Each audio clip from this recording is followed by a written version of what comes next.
ரிஷபராசி அன்பர்களே, இன்று சந்திரன் உங்கள் ராசிக்கு 9ஆம் இடத்திலே இருக்கின்றார். உங்களுடைய ராசி அதிபதி சுக்கிரன் ராசிக்கு 11ஆம் இடத்திலே இருக்கின்றார்.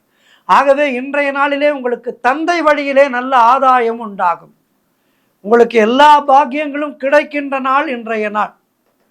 தடையே கிடையாது, எதிலும் வெற்றி, எங்கும் வெற்றி, எதிலும் வெற்றி. பாரதியார் பாடியது போல வெற்றி வெற்றி வெற்றி, வெற்றிகள் உங்களை தேடி வருகின்ற நாள். சுபகாரியங்கள் எல்லாம் கைகூடி வரும். தொழில் தொடங்கும் முயற்சிகளிலே பெரும் வெற்றி கிடைக்கும். அலுவலகத்திலே வேலை பார்ப்பவர்களுக்கு பதவி உயர்வு, சம்பள உயர்வு போன்றவை சந்தோஷத்தை கொண்டு வரும். குழந்தை பாக்கியத்திற்காக காத்திருக்கின்ற தம்பதிகளுக்கு சத்சந்தான பிராப்தி உண்டாகும். மொத்தத்தில் நீங்கள் நினைத்தது அனைத்தும் நல்லபடியாக நடக்கக்கூடிய அற்புதமான நாள். எதிர்பார்த்த பணம் கைக்கு வரும். உடல் ஆரோக்கியம் சிறப்பாக இருக்கும். புதிதாக ஏதேனும் பொருட்கள் வாங்கி சுப செலவு செய்வீர்கள். மாணவர்கள் படிப்பிலே கூடுதல் கவனம் செலுத்த வேண்டிய நாள்.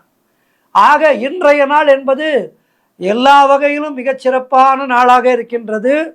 சிவபெருமானை மனதிலே வைத்து சிவபெருமானை சிந்தித்து மேலும் நற்பலன்களை பெறுங்கள். வாழ்த்து.